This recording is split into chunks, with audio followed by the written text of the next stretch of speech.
Sexto dia, meditação do nosso tempo quaresmal. Este tempo passa tão rápido. Eu gosto quando Dom Valmor chama a quaresma de um tempo da delicadeza de Deus para conosco. É sim um tempo de abstinência, um tempo de jejum, um tempo de nós nos despirmos de nossos excessos, mas também é um tempo da delicadeza de Deus, em que vamos contemplando a cada leitura, a cada domingo, a cada meditação, até onde o amor de Deus por nós foi. E este amor que cura, que restaura, que dá, que se entrega antes de exigir, e assim depois de entregar pode mandar aquilo que quer, como lembra Santo Agostinho. Que a graça divina chegue nessa hora ao seu coração, a graça benfazeja, que como a pedra foi ferida no deserto quando o povo tinha sede, assim também nesta hora Deus abra o manancial da sua graça, as graças que emanam desta rocha sagrada, que é o coração das Minas Gerais, a casa de Nossa Senhora da Piedade. A fonte divina, que vem através dela, a Senhora da Piedade, chegue nesta hora ao seu coração, nesta nossa sexta, nesta nossa última meditação deste tempo quaresmal, este momento que é a delicadeza de Deus para conosco. Hoje vamos meditar à luz do seguinte mote: a cruz, que é o escândalo de um Deus que morre. A cruz, nós nos gloriamos na cruz do Senhor, a cruz que é o sinal por excelência dos cristãos.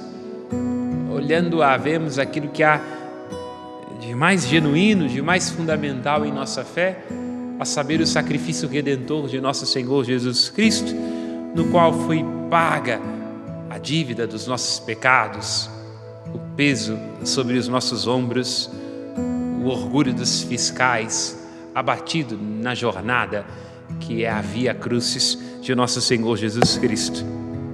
A cruz que é escândalo, vamos ver isto aqui, à luz das Sagradas Escrituras, de um Deus que se deixa morrer e imolar. Esta é a grandeza da fé cristã. Um Deus que padece, passio, paixão, pathos, uma expressão que nós assumimos da etimologia grega, não é? Passio, pathos, padecer, e que traduz genuinamente este mistério no qual nós estamos nos aprofundando, a saber, a Páscoa de nosso Senhor Jesus Cristo. Um Deus que se deixa ferir, que, sendo todo-poderoso, manifesta a potência do seu amor, doando-se até as últimas consequências. A cruz é escândalo. Escandalon é uma palavra do grego que quer dizer tropeço. Aquela pedra na qual se tropeça, isto é um escândalo. A cruz é um lugar onde pode se tropeçar num primeiro momento.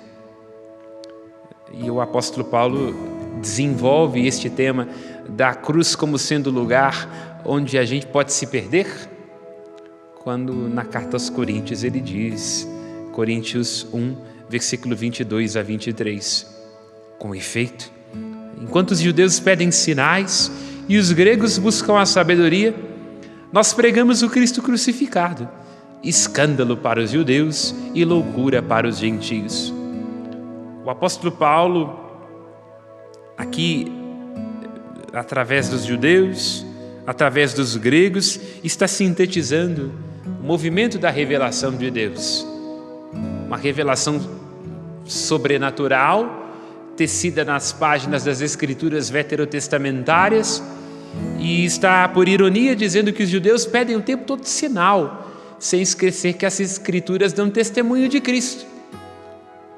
E, ao mesmo tempo, apresenta a revelação natural, aquela que pertence ao âmbito romano, grego, mas poderíamos dizer ao âmbito do pensamento humano, na sua capacidade de intelecção, de reflexão, buscando a sabedoria. E diz o apóstolo, a sabedoria verdadeira é o Cristo crucificado, que é tropeço para os judeus, que não conseguiram entender que o Messias, que é o Cristo, não é um usurpador do trono de Herodes ou do reinado do César, tropeçam em Jesus. Os próprios discípulos, assim é o movimento diante do qual estaremos em alguns dias, não conseguem entender. O Cristo desafia as expectativas dos próprios discípulos, que o abandonam e mesmo depois de ressuscitado, não conseguem vê-lo no caminho de Emaús, do mesmo modo que também os gregos, em sua busca da sabedoria e do conhecimento, padecem de uma grande ignorância. Não conhecem a sabedoria que vem de Deus. Se a tivessem conhecido, não teriam crucificado o Senhor da glória. Nós, ao contrário, pregamos um Cristo crucificado. Pregar, ou seja, anunciar, o querigma, o núcleo do anúncio que ecoa desde aquela madrugada do domingo imemorial em que o Senhor ressuscitou.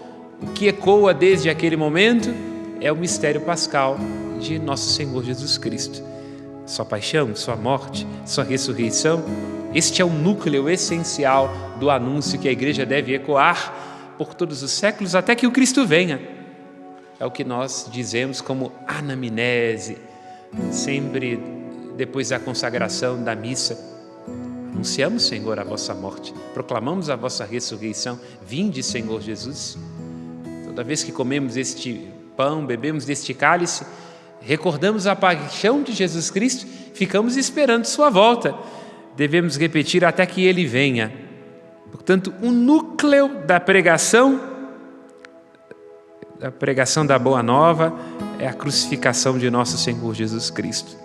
O Cordeiro visto no livro do Apocalipse traz as chagas, ou seja, o sinal perene do amor de Deus. E Paulo diz: nisto está a sabedoria de Deus que se opõe à sabedoria humana, à sabedoria mundana.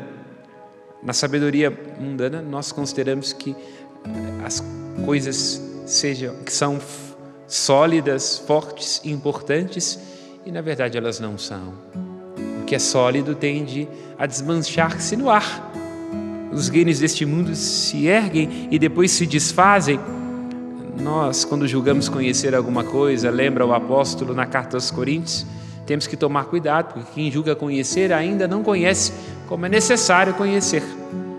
Portanto, não raro aquilo que nós julgamos sábio nesse mundo, aquilo pelo qual nós nos ansiamos e lutamos, tende a ser frágil.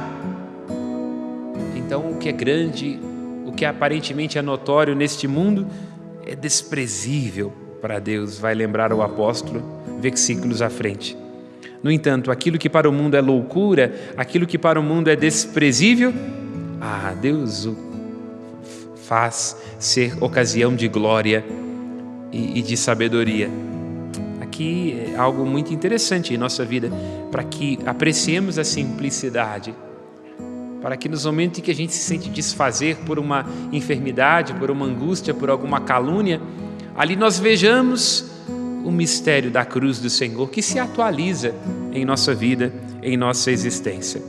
Porque é quando há fraqueza, quando há limite, quando há despojamento, que Deus pode manifestar a potência da sua força. Essa é a contradição, o escândalo do reino. Pensemos nas parábolas de Jesus, não é? O reino é como uma pequena semente de mostarda. No início, frágil e pequena, mas quando cresce, se desenvolve, torna-se uma árvore na qual as aves dos céus podem fazer os seus ninhos. E aqui vemos o escândalo da cruz. Se o grão de trigo que cai na terra não morre, ele fica só. Mas se morre, ele desabrocha e dá fruto. Peça em sua vida a graça desta sabedoria, da simplicidade, da singeleza do grão que deve morrer. E aquilo que o apóstolo Paulo traduz como uma densidade teológica, aquela que é própria do seu pensamento, vai ecoando também nos evangelhos, quando Cristo, no caminho em direção a Jerusalém, vai dizendo aos discípulos: o Filho do Homem deve sofrer, e os discípulos não conseguem entender muito bem. estão preocupados consigo mesmo, em si mesmados, disputando sobre quem vai ser o maior ou menor, vai estar à direita ou à esquerda. E aqui há algo interessante para que a gente se pergunte. Primeiro, a clareza de que a cruz não é um destino sangrento de Deus, mas um desígnio de salvação. Ela é a consequência de um amor que não tem limites. Uma obediência, lembra o apóstolo Paulo na carta aos Filipenses? O Cristo, em sendo filho, aprendeu o que significa a obediência e é um amor até o fim, como lembra João no capítulo 13. Então, é escândalo este movimento em Deus, porque nós tendemos, por consequência do pecado e do nosso autocentramento, a não entender que o amor pressupõe sacrifício. Inevitavelmente, para amar é preciso sacrificar-se, ofertar-se. E se não houver um sacrifício cruento, ou seja, de sangue, ou algo que nos faça ranger propriamente os dentes, toda a experiência de amor dá trabalho. Amor pressupõe aposta, pressupõe investimento, cuidado, cultivo, e é neste lugar que a gente pode tropeçar e se perder. Então que Deus coloque no mais profundo do nosso coração. Se queremos amar uns aos outros e amar a Deus, isso irá requerer de nosso trabalho. Estejamos atentos para não tropeçarmos. E aqui, ao fim, o que foi proposto para nós como reflexão, a morte de Deus. Um Deus que padece ao ponto de morrer. Eis um paradoxo da fé cristã. Um Deus que se imola. Um Deus que se aproxima. Um Deus que se apaixona. Um Deus que se deixa ferir ao ponto de morrer. Os sacrifícios do Antigo Testamento falavam de vítimas cujo sangue deveria ser vertido, ou de holocaustos em que se queimava a oferta, como um indicativo da vida que deve ser toda vertida a Deus. Holocausto vem de olá, no hebraico, algo que sobe.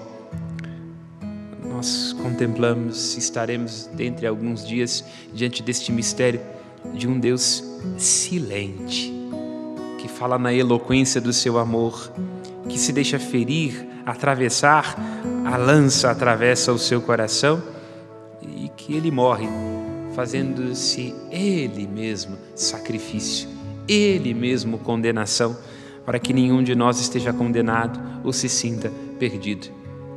Meditemos este sagrado mistério deste Deus que não teme amar por trabalho, por sacrifício, que morre neste paradoxo e neste silêncio que se aproxima da Sexta-feira Santa, do sábado pela manhã. Vejamos e estejamos convencidos que Deus é profundamente louco por cada um de nós. Arrisquemos-nos também a sermos nós loucos, porque a sabedoria de Deus é a loucura. A loucura de Deus é mais sábia do que os homens. O que é fraqueza para Deus, lembra o apóstolo Paulo, é mais forte do que aquilo que os homens podem tecer. Na cruz do Senhor nos gloriamos. Neste escândalo do Deus que morre está a grande força da nossa fé.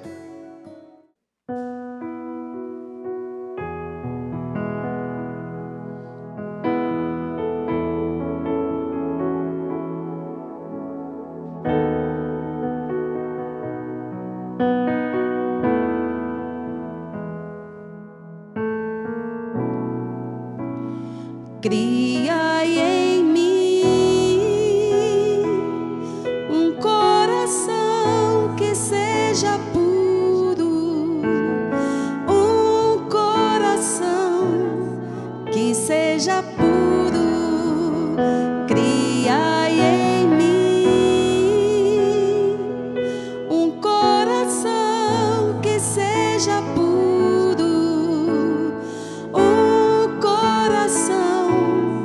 Que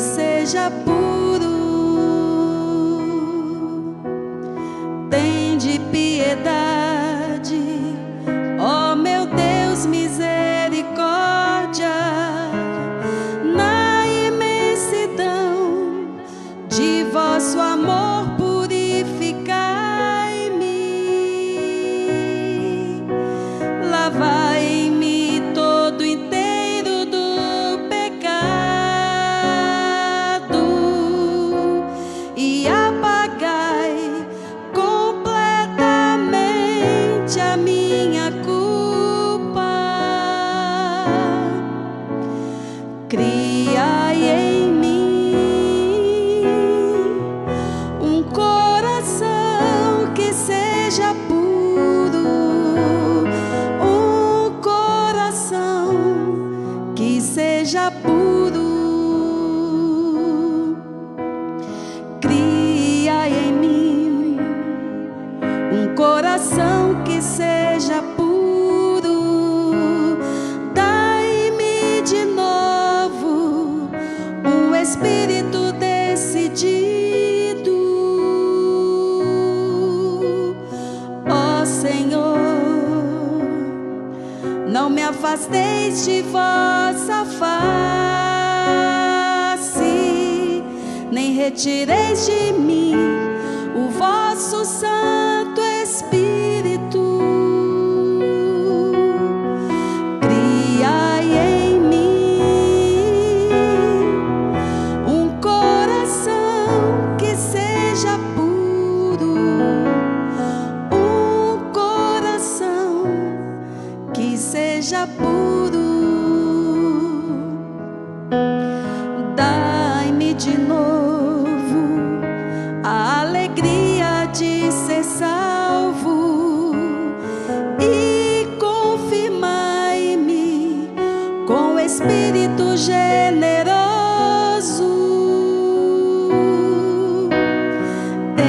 Ensinarei vosso